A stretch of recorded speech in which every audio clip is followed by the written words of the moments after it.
మాచర్లపట్నంలోని park centre నందు మహాత్మా గాంధీ జయంతి వేడుకలు ఘనంగా జరిగాయి. ఈ వేడుకల్లో ఎమ్మెల్యే జూలకంటి బ్రహ్మానందరెడ్డి పాల్గొని గాంధీజీ విగ్రహానికి పూలమాల వేసి ఘనంగా నివాళులర్పించారు. గాంధీ అనుసరించిన అహింసా మార్గాన్ని, స్వాతంత్ర ఉద్యమంలో చేసిన త్యాగాలను గుర్తు చేసుకున్నారు. ఈ కార్యక్రమంలో municipal commissioner Venubabu, municipal chairman Madar Saheb, Vaddera corporation director Komera Durgarao, market yard chairman Rajaboina Madhu, Telugudesam party senior నాయకులు యనుమల కేశవరెడ్డి, మద్దిగపు చిన్న వెంకట్రామిరెడ్డి, కజ్జం సైదయ్య, ఖమ్మంపాటి అనిల్, వీరస్వామి, వాసు తదితరులు పాల్గొన్నారు.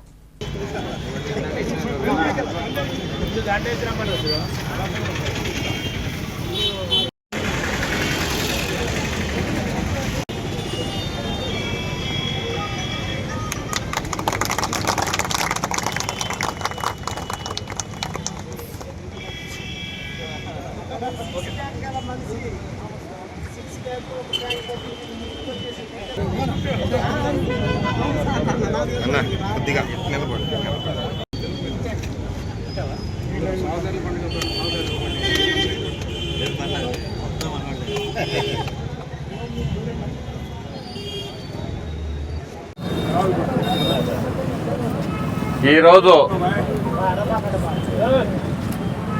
యావత్ భారత జాతి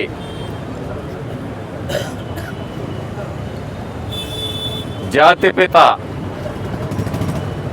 మహాత్మా గాంధీ గారి 156వ జన్మదినోత్సవాన్ని ఘనంగా ప్రపంచవ్యాప్తంగా జరుపుకుంటున్నారు. ప్రపంచ చరిత్రలో అహింసావాదంతో స్వాతంత్రాన్ని సంపాదించిన చరిత్రలో గతంలో లేరు, భవిష్యత్తులో ఉండబోరేమో. ఇటువంటి పెద్ద ప్రజాస్వామ్య దేశాన్ని ఏర్పాటుకి కారణమైన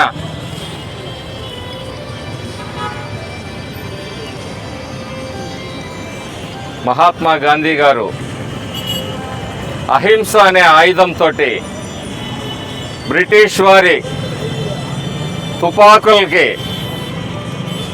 కుటిల నీతికి ఓర్పుతో, నేర్పుతోటి యావత్ జాతిని ఏకతాటిపై నిలిపి భారతదేశానికి స్వాతంత్రం సంపాదించారు.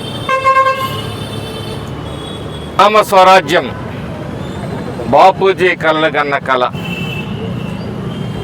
గ్రామాలు ఎప్పుడైతే అన్ని విధాలుగా అభివృద్ధి చెందుతాయో అప్పుడే దేశం అభివృద్ధి చెందుతుందని చెప్పేసి బలంగా విశ్వసించిన వ్యక్తి మన బాపూజీ, మన మహాత్మా గాంధీ.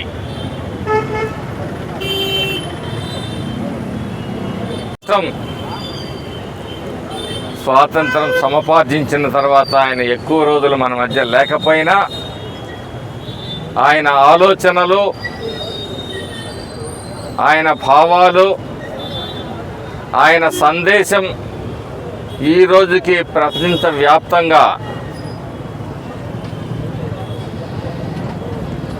ప్రజల గుండెల్లో మిగిలి ఉంది. అనేక ఉద్యమాలు, ఉప్పు సత్యాగ్రహం, మరి ఆ రోజు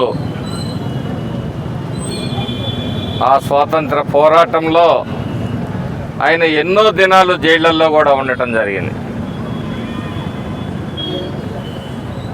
ఒకటి, దేశం నాకేమిచ్చిందని కాకుండా దేశానికి నేను ఏం చేయగలను అని చెప్పేసి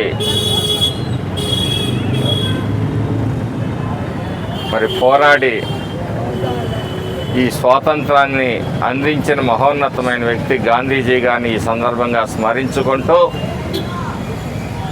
ఆయన చూపిన బాటలో సత్యం, అహింస, ప్రేమ ఈరోజు ప్రపంచం నడవాల్సిన పరిస్థితి ఉంది. ప్రపంచంలో ఏ మూల చూసినా అశాంతి, అలజడులు, యుద్ధాలతోటి ఈ ప్రాంతాన్ని అన్ని రకాలుగా అభివృద్ధి చేసినప్పుడు మాత్రమే సమాజంలో ఉన్న అన్ని కులాలకి, మతాలకి సామాజిక న్యాయం జరుగుతుందని చెప్పేసి బలంగా విశ్వసిస్తున్న పార్టీ తెలుగుదేశం పార్టీ.